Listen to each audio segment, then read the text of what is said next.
Hello everyone, thanks for tuning into today's second video. Doing JMA Friday for today's second video. So, well, as always on a Friday, we're having a look at the weather for the month here with the Japanese FSB2 models.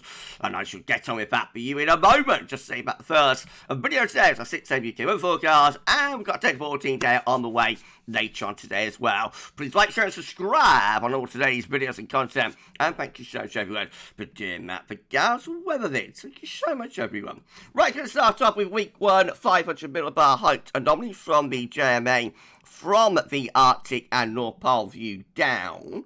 So North Pole round here and the Arctic Circle round there, and then the mid-latitudes are through there.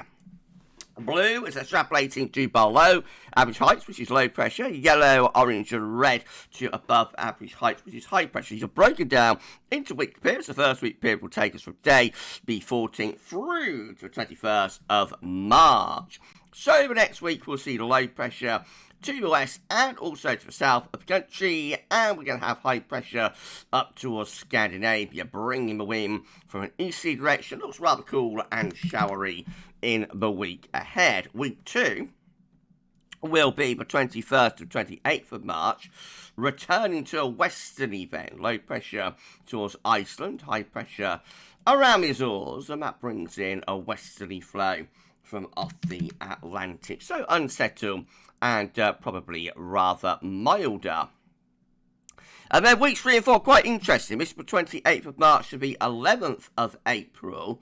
And we find a mid-Atlantic ridge pulling up towards Greenland, and there is some blocking over top of the North Pole there as well, with low pressure to the south of it. So this could well be bringing the wind from an east or a northeasterly direction.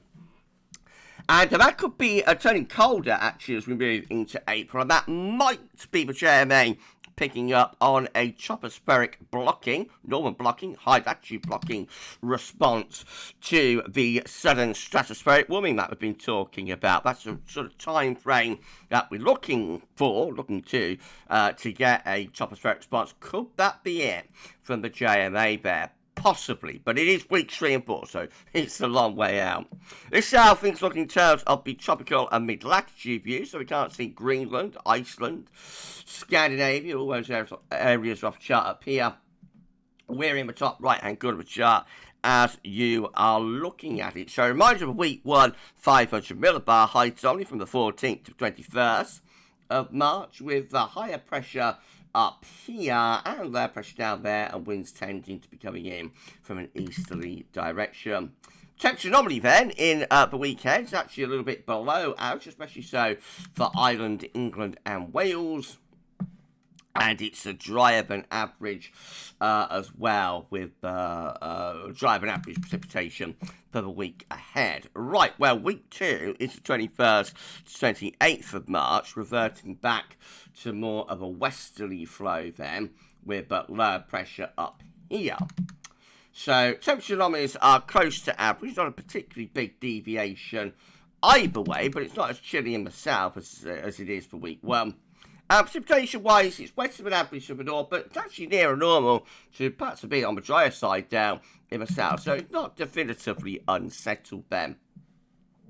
And then weeks 3 and 4 will be the 28th of March to the 11th of April, with that idea of the mid-Atlantic ridge going up towards Greenland, the trough route here, and could we be bringing the wind in from a northeasterly direction. Temperature anomalies, are close to average then. Not colder than average though, you'll notice. And it's wetter than average in the north and drier than average down in the south. Remember, that's a 2-weekly anomaly, so it might be a bit transitional. But we may see a sign there of a tropospheric response to the strat warm. Right, let's have a look at CFS, see how that compares. Again, these are 500 millibar height anomalies, and they're breaking down into week periods. The first week period takes us from today, the 14th, through to the 20th of March. So, the next week we'll see low pressure to our south, blocking reducing to the northeast, just looking generally a rather showery, really through the western part of Europe. Week 2 will be the 21st to 27th of March, with low pressure stuck right over top of UK and Ireland, high pressure ridging in the Atlantic going up towards Greenland, It's going to be generally quite mild, but we're not all that far away from pulling some colder air into that trough. And overall, it looks very unsettled, and more unsettled there for week 2 from a CFS compared to what the JMA is showing. Week 3 will be the 28th of March to the 3rd of April, with high pressure again reaching through the Atlantic, starting to head up towards Greenland as well.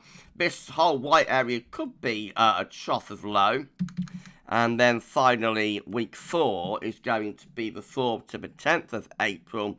And again, this might be a hint of a tropospheric response to the strap warm, with a mid-Atlantic ridge going up towards Greenland, a trough of low through the north and the west Europe, and you would suspect we're bringing down a cold north-northeast wind.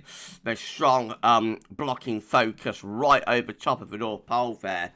As well, with CFS in week 4. So that could be colder and more unsettled. Temperature anomalies for week 1 from a CFS actually looking quite cold. 14th, 20th March, significantly below average. Most parts of Europe are included in that as well. So quite a cold week to come. Recovery in temperature anomaly though for week 2, 21st, 27th of March, slightly above average then. And week 3 is also slightly above average. It's 28th of March to the 3rd of April. Week 4 goes cooler or colder though again. 4th to the 10th of April, temperatures are starting to slide once more. And precipitation finally for week 1, 14th to 20th of March, drier than average in the north, nearer normal elsewhere. Wetter than average for week 2, which is the 21st, 27th of March. Oops, that's coming out slightly above average for rainfall. And then week 3 shows no signal for precipitation. Week 4 also is showing no signal. It's the 4th to the 10th of April, and we've lost the signal by then. Okay, so it looks like we're going to have a mix for the rest of March, starting off quite chilly, getting milder, I think, as we go into the last week of the month. But then we might be seeing the first signs, first hints here within the JMA and the CFS of a tropospheric response to the strap warm, and that might send us unsettled and colder into early April. We'll see. Well, we're going to be back shortly with your 10 to 14 day. Come back for that in a bit. But JMA Friday for this week. That's all for now, and back in touch.